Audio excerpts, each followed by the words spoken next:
I love you नहीं बोल। I love you too, I love you too. Bihar police की क्या सच्चाई है मुझे किसी को, जनता को बताने की जरूरत नहीं है, वरना अगर इतनी ही एक्टिव होती, इतना रेप हत्याएं सबसे ज्यादा यहाँ पे नहीं होती। जिंदगी भर इनके साथ रहिए। बिल्कुल बिल्कुल, जब तक सांस है तब तक रहूंगी मैं। जब तक साथ देंगे, जब तक मेरा जान है तब तक इनके साथ है, हमेशा इनका साथ देंगे हम। कोशिश की तो सब लोग इन्हीं पे टूट पड़े और इनका भाई ने इनको इनकी हत्या करने की भी कोशिश, बहुत जोर से इन्होंने गला दबाया। मैं परेशान थी कि मैं क्या ही बता सकती हूँ। मैं उस चार दीवारी में घुट घुट के मर गई थी। मुझे 2 घंटे कम बोला होगा, एक दिन में 3 घंटे 4 घंटे ऐसे बातें हुआ करती। फोन पे या सामने से? बिल्कुल बिल्कुल फोन पे हुआ करती। तभी से जो मैसेज आ रही है कि नीतीश कुमार अपना है, तेजस्वी अपना है, पूरे देश में जो चाहेंगे करवा लेंगे। हमने ये चैट बहुत सारी मीडिया कर्मी को दिया भी है, शायद वायरल भी है। हम आपको भी देना चाहेंगे, हम समाज को भी देना चाहेंगे। वकील है, आपने महिला विकास मंच का नाम सुना होगा, बिहार में ज्यादा वायरल है, बहुत सारे महिलाओं की मदद के लिए जाता है। क्या आपसे अभी तक कोई कंसल्ट हुआ है? क्योंकि वो देखिए दिल्ली चली गई सीमा हैदर के पास, वो अररिया चली जाती है छोटू आरती के पास, मगर पटना अभी दानापुर में वो क्या महिला विंग्स की लोगों ने आपसे मदद अभी नहीं की? आपकी मदद के लिए नहीं आई है? नहीं सर, क्योंकि हमें समाज के है ही नहीं ना। अपना समाज का मानेंगे तभी तो सपोर्ट में आएंगे। बिहार में लगातार लव अफेयर्स वायरल होते हैं। सबसे ज्यादा लव अफेयर्स अगर कोई वायरल हुआ है तो छोटू आरती का प्रकरण था। अभी बिहार में एक लव अफेयर्स वायरल है, ट्रांसजेंडर लड़के ने शादी कर लिया है, अब उनको घर से निकाल दिया गया है, उन्हें धमकी मिल रहा है। हमारे बगल में ये कपल्स में मौजूद हैं, इनसे पूछते हैं इनको क्या क्या परेशानियां मिल रही है। समाज के वह लोग जो हमेशा बोलते हैं कि हम समाज में बदलाव चाहते हैं, ऐसे लोगों का मदद करते हैं, क्या इनके खुद के समाज के लोग इनके लिए आगे आए हैं? मदद किसने किया है, इन्हीं से पूछते हैं। सबसे पहले तो स्वागत आपका देसी बिहार में। नमस्कार, मेरा नाम अद्विका चौधरी, मैं एक ट्रांस महिला हूँ। आपने शादी कर लिया है, दिक्कत क्या हो रहा है सभी को? दिक्कतें सबसे बड़ी है कि डाइजेशन सिस्टम समाज का खराब हो गया है, जहाँ पे ये डाइजेस्ट नहीं कर पा रहे हैं कि एक ट्रांसजेंडर भी शादी करके अपना जीवन यापन एक नॉर्मल तरीके से कर सकती है। और ये डाइजेशन सिस्टम उनको सही करके डाइजेस्ट तो करना ही पड़ेगा, क्योंकि ट्रांसजेंडर की पहचान सिर्फ ताली बजाने की, भिक्षावृत्ति करने की ही नहीं हो सकती है। क्योंकि बहुत सारे ट्रांसजेंडर्स जो हैं उन्होंने शादी किया है, कलेक्टर भी बनी है, एसपी बनी है, जज बनी है, वकील बनी है, बॉलीवुड में एक्ट्रेस बनी है, तो फिर शादी करके एक बहू क्यों नहीं बन सकती? एक फेमस शायद बॉबी डार्लिंग करके था, वो बहुत ज्यादा फेमस रहा है बॉलीवुड में। जी बिल्कुल बिल्कुल, अभी कोलकाता में जज भी बनी है, आपको पता होगा। बहुत सारे हमारे बिहार में भी अधिकारी बने भी। मोनिका जी हैं जो हमारी इलेक्शन कमीशन की बिहार की काफ़ी हाई फाई मेंबर रही हैं। अभी एक बैंक में एज अ क्लर्क वर्किंग है। तो मुझे नहीं लगता कि उनकी पहचान ट्रांसजेंडर के सिर्फ ताली बजाने तक ही सीमित है। वो हर एक कार्य क्षेत्र में अग्रसर हैं, तो फिर एक घर की बहू बन रही हैं, तो आज इतना समाज को दिक्कतें क्यों है? समाज को तो गर्व होना चाहिए कि आपने शादी किया है, समाज को बदलाव की ओर लेके जा रहे हैं। समाज की तरफ से कोई मदद मिला है?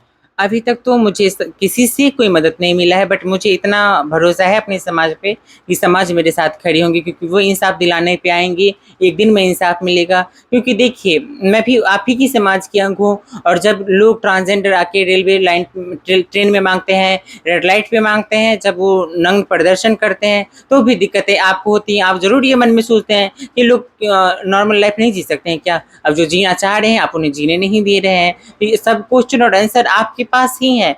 आप चाहें एक दिन में इंसाफ होगा, और हमें आपके इंसाफ पे बिल्कुल भरोसा है, क्योंकि आपको खुल के आगे आना पड़ेगा, क्योंकि हमें एक नया समाज विकसित करना है। पटना में रेशमा जी ज्यादा वायरल रहती है, वो भी एक ट्रांसजेंडर महिला है, लगातार ट्रांसजेंडर समुदाय के लिए वो हमेशा आगे रहती है। उन्होंने आपको कॉल किया, आपको मदद के लिए क्या कुछ उन्होंने बोला है? अभी मुझे पूरी समुदाय में कहीं से कोई मदद नहीं मिला है। रेशमा जी से मेरी 2-3 दिन पहले बात हुई थी। उनका प्रतिक्रिया मेरे प्रति काफ़ी अच्छा रहा है। मैं उनकी रिस्पेक्ट करती हूँ, क्योंकि हमारी बिहार की जानी मानी हस्ती हैं वो। मैं ज़्यादा उन पर टिप्पणी नहीं करना चाहूँगी, बट उनको भी ज़रूरत है कि आज उनकी बेटी मझधार में फंसी है, या अनुप्रिया जी हो, रेशमा जी हो, या कोई भी ट्रांसजेंडर्स हो, उनको सपोर्ट में आने की आपकी जान को भी खतरा है? बिल्कुल बिल्कुल। जो आदमी हमको मारने की, काटने की, रेप करने की, गाड़ी में डाल के करंट लगाने की, हत्या करने की बार बार धमकी दे रहा है, और साथ ही 13 जुलाई की शाम को 7 साढ़े 7 बजे आदमी लगा के मेरा पीछे करा के वीडियो बनवा रहा है, फिर वो वीडियो भेज रहा है, वो घर में भेज के किसी को गोली भी मरवा सकता है। क्या पता उसी दिन हमें गोली मरवाने के लिए ही वो लोग भेजे होंगे। फिजिकली मारपीट भी हुआ आपके साथ? बिल्कुल बिल्कुल। इनका भाई धनंजय कुमार के साथ 25 जुलाई की मॉर्निंग में 10:39 के आसपास में मारपीट की गई, जिसकी वीडियो भी मेरे पास है। क्या ये सही बोल रही है? हाँ जी, सही बोल रही हैं ये। 25 तारीख को मारपीट भी हुई थी। आपका भाई जब मार रहा था तो आप कहाँ थे? हमने बीच बचाने की कोशिश की थी, लेकिन मेरे घर में 3 लोग हैं, मेरे पिताजी, मेरी माँ, सब कोई मुझे गलत ठहरा थे जस्ट बिकॉज हमने एक ट्रांसजेंडर से शादी, आपके रहते हुए आपकी पत्नी को मार दिया कैसे? क्योंकि हमने बहुत बचाने की कोशिश की। बीच बचाव कर रहे थे? बिल्कुल बिल्कुल, अभी इन्होंने बीच बचाव की कोशिश की तो सब लोग इन्हीं पे टूट पड़े और इनके भाई ने इनको इनकी हत्या करने की भी कोशिश, बहुत जोर से इन्होंने गला दबाया।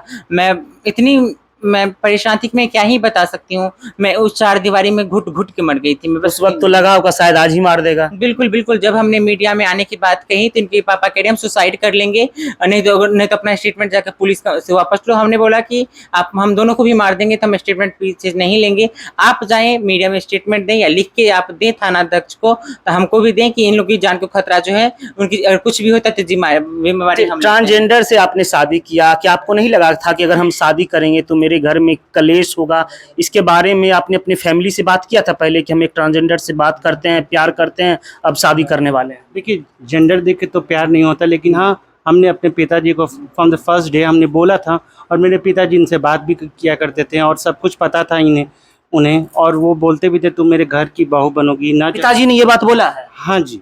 उसके बाद फिर क्या हुआ? पता नहीं उनके दिमाग में क्या हुआ, मेरे भाई ने क्या उन्हें पढ़ा दिया, क्या पता नहीं। अब वो एकदम मानते ही नहीं कि हम उनके घर के बेटा हैं। इन्होंने जो बोला कि इनके पिताजी यानी आपके ससुर जी आपसे बात करते थे? बिल्कुल करते थे। अगर किसी को लगता है कि मैं झूठ बोल रही हूँ, तो हम दोनों लोगों की 1 साल की जितनी भी कॉल हिस्ट्री है निकाला जाए, जो साइबर ब्रांच वाले जो कितने देर? इन्होंने बोला 2-2 घंटे तक बात होता बिल्कुल, था। शायद इन्होंने 2 घंटे कम बोला होगा, एक दिन में 3 घंटे 4 घंटे ऐसे बातें हुआ करती। फोन पे या सामने से? बिल्कुल, बिल्कुल फ़ोन पे हुआ करती। तभी हमने बोला है कि अगर चाहे प्रशासन चाहे तो क्या बातें होती थी 3 घंटे में, क्या बोलती थी? कि तुम ये हो, तुम अच्छी हो, तुम पढ़ी-लिखी हो, तुम थोड़ी-सी आप कहाँ तक पढ़ी लिखी पहले इसको? मैं भी ग्रेजुएट हूँ, आई मीन ग्रेजुएशन कर रही हूँ, मैं डिप्लोमा बिहार होल्डर हूँ दिल्ली यूनिवर्सिटी से, और मैं साथ ही अभी बिहार पुलिस की तैयारी कर रही हूँ। किनके इंस्टीट्यूट में? अभी मैं रहमान सर के यहाँ भी कर गुरु रहमान? हाँ, गुरु रहमान की मैं बेटी हूँ, उनकी मैं उन ऑफलाइन क्लास की मैं स्टूडेंट रह चुकी हूँ, और मैं अभी खान सर से भी ऑनलाइन क्लास ले, क्योंकि मुझे कुछ मेडिकल इशू है तो मैं रोज़ क्लासेस नहीं जा पा रही, इसलिए मैं ऑनलाइन क्लास गुरु रहमान ने क्या बोला? उन्होंने बिल्कुल बोला है कि बेटा हम तुम्हारे साथ हैं, तुम गलत नहीं हो और समाज की सुधारने की बहुत ज़रूरत है, क्योंकि आज लोग चाँद पे जा सकते हैं, मंगल ग्रह पे जा सकते हैं, पानी खोज सकते हैं, और यहाँ पे एक समाज की हमारी जो अभिन्यांग है उसको स्वीकार नहीं कर सकते हैं। इनके पिताजी सुनने में आ रहा है कि पॉलिटिकल नेताओं से कनेक्ट हैं। किन-किन नेताओं से कनेक्ट है? किनसे धमकियाँ मिल रही हैं? इसके बारे में बताइए। कौन-सी पार्टी से धमकियाँ मिल रही हैं? मुझे किसी पार्टी से धमकी नहीं मिली है, किसी नेता से धमकी नहीं मिली है, मैं इसकी खंडित करती हूँ। मुझे इनके पिताजी के व्हाट्सएप नंबर से, आई मीन व्हाट्सएप से धमकी इनके पिताजी के मोबाइल से आई है। तो टोटल जो धमकियाँ हैं सर 8-9 महीने से प्रताड़ित किया जा रहा है, 200-250 पेज की धमकी है। मैंने बहुत सारे मीडिया कर्मी को दिखाया भी नहीं, है। आपने बहुत सारे मीडिया में अपने बयान दिया है कि नीतीश कुमार के नाम से धमकी आ रहा है, तेजस्वी यादव के नाम से धमकी आ रहा है। क्या आपने वो गलत बोला था? नहीं, बिल्कुल नहीं। इनके पिताजी के व्हाट्सएप से जो मैसेज आ रही है कि नीतीश कुमार अपना है, तेजस्वी अपना है, पूरे देश में जो चाहेंगे करवा लेंगे। हमने ये चैट बहुत सारे मीडिया कर्मी को दिया भी है, शायद वायरल भी है। हम आपको भी देना चाहेंगे, हम समाज को भी देना चाहेंगे, क्योंकि हमने सारी चैट के साथ हमने पीडीएफ बना के डीजीपी सर को भी मेल किया था, हमने एसएसपी सर को भी मेल किया था। पुलिस का क्या रहा इस मामले में? कितना आप देख रहे हैं? क्योंकि आजकल बिहार पुलिस बहुत ज्यादा काम कर रही है, ट्विटर पे बहुत एक्टिव है कि हमने ये कर दिया, हमने वो कर दिया। आपको कहाँ तक मदद मिला है बिहार पुलिस के द्वारा? आपने क्या एफआईआर किया? क्या कुछ हुआ है पुलिस के द्वारा, ये बता दीजिए। देखिए, बिहार पुलिस की क्या सच्चाई है मुझे किसी को, जनता को बताने की ज़रूरत नहीं है, वरना अगर इतनी ही एक्टिव होती, इतना रेप हत्याएं सबसे ज़्यादा यहाँ पे नहीं होती। तो मीडिया में आके बातें बनाना और ज़मीन पे काम करना, दोनों में बहुत फ़र्क होता है। पुलिस वाले ने कोई एक्शन नहीं लिया। जब पहले दिन पुलिस वाले 24 तारीख हम लोग को लेके गए थे, समझा के आए, उस टाइम उनका एक्शन पॉजिटिव था। उसके बाद उन्होंने सीधा हाथ खड़ा कर लिया जब हमने 112 को बोला, जब इनका भाई फांसी लगा रहा था। वो ड्रामा था हम लोग को घर से निकालने का, लेकिन हम लोग सुरक्षित निकल गए, इसलिए मैं धन्यवाद करूंगी भगवान का। और उसके बाद पुलिस वाले जो उन्होंने कोई एक्शन नहीं लिया, 112 वाले कह रहे हैं कि आपके ससुराल वाले पॉलिटिक्स पावर वाले हैं, हम नहीं पीसना चाहेंगे, हमारी वर्दी उतर जाएगी। जब हम थाना में गए, थाना वालों ने हमारे साथ बदतमीजी की, उसकी भी कुछ। किस थाना में गए थे? दानापुर थाना में, उसकी भी कुछ वीडियो। थाना अध्यक्ष का नाम क्या है? थाना अध्यक्ष का नाम सम्राट दीपक है। उन्होंने जब उनके ऑफिस में गई, उन्होंने सीधा बोला मैडम कोर्ट जाइए, कोर्ट का मामला, हमें ऐसे कोई भी केस के बारे में, कोई भी एक्ट के बारे में कुछ नहीं पता। क्या मेरा संविधान मुझे जीने का अधिकार यानी कि थाना अध्यक्ष के बारे में, कोई एक्ट के बारे में पता ही नहीं है, किस तरह से आप केस कीजिएगा? भैया आपने तो ये सिंपल सा एफआईआर कर सकते थे कि हमें मारने की धमकी मिल रहा है। ये तो एफआईआर कर सकती थी ना। बिल्कुल, उन्होंने कोई एफआईआर दर्ज नहीं किया, उन्होंने सिंपल सनहा दर्ज किया था, उसका नंबर भी उन्होंने नहीं दिया और कोई एफआईआर दर्ज नहीं, बोले सीधे कोर्ट जाओ। अब बताइए, हमारे पास पैसे नहीं, हम कोर्ट कैसे जाएं? अगर कल को मान लीजिए अगर कुछ आपको हो जाता है या आपको कोई मार देता है तो इसका जिम्मेदार कौन होगा? इनके माँ उर्मिला सिंह, पिता सत्येंद्र सिंह। क्या प्रशासन दोषी नहीं होगा कि आपको प्रोटेक्शन नहीं दे रहा अभी तक?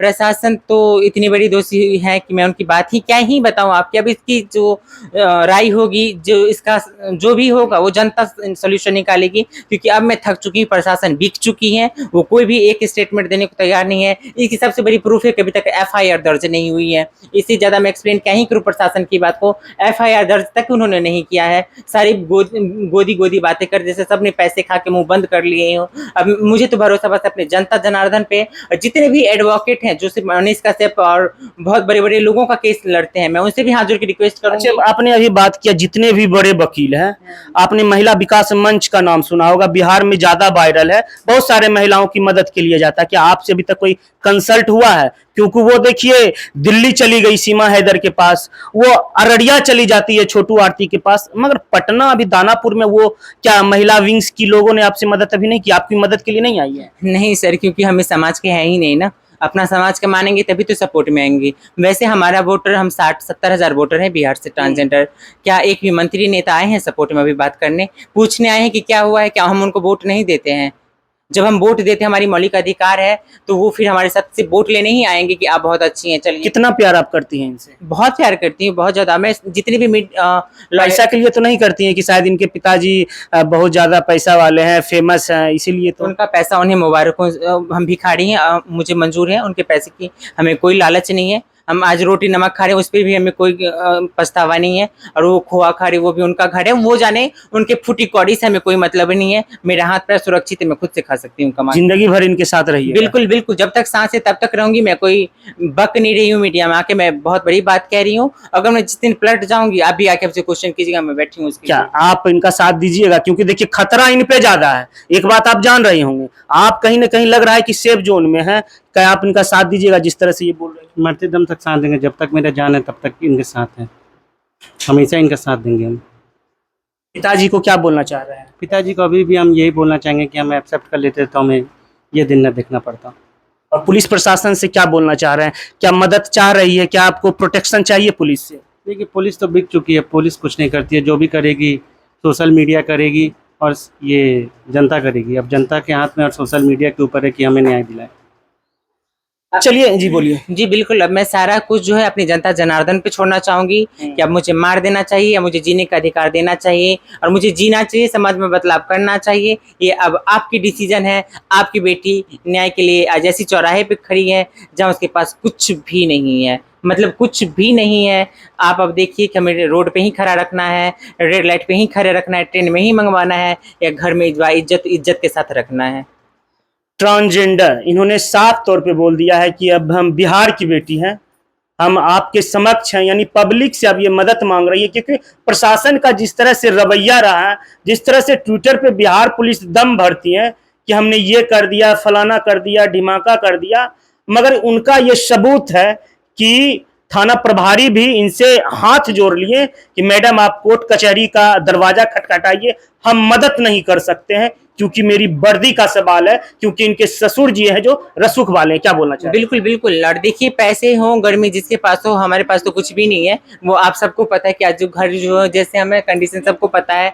अगर हमें न्याय नहीं मिलेगा, अगर मुझे कोई मार देता है या कुछ हो जाता है या न्याय नहीं मिलता है, तो मैं बहुत ही जल्दी इनके घर के बाहर में अपनी पूरी समाज के साथ भूख हड़ताल करके धरना प्रदर्शन करूंगी। फिर उस टाइम पुलिस ना आए, प्रशासन आए कि आप उठो और निकलो यहाँ से, जो आज हाथ खड़े किए हैं, फिर हम उस टाइम उनकी भी बात नहीं सुनेंगे। तो आज आप एक्शन में आए और हमें न्याय दिया, हमें आपकी न्याय की बहुत जरूरत है, वरना हम भूख हड़ताल पे इनके घर के सामने बैठेंगे चाहे हमारी जान वहीं चली जाए। चलिए, संविधान ने सभी को हक दिया है आंदोलन करने का, तो इनका कहना है कि अगर इनके परिवार वाले, इनके पति के परिवार वाले, इनके ससुर अगर इनको एक्सेप्ट नहीं करते हैं तो ये उनके घर के सामने भूख हड़ताल पे बैठेंगे। उस वक्त अगर प्रशासन आती है तो कहीं न कहीं इनके साथ गलत होगा। आप लोग कमेंट करके जरूर अपनी राय दें कि ये जो बदलाव समाज में हो रहा है, कितना समाज इनके साथ है, क्या ये सही हो रहा है? कमेंट करना जरूरी है। धन्यवाद।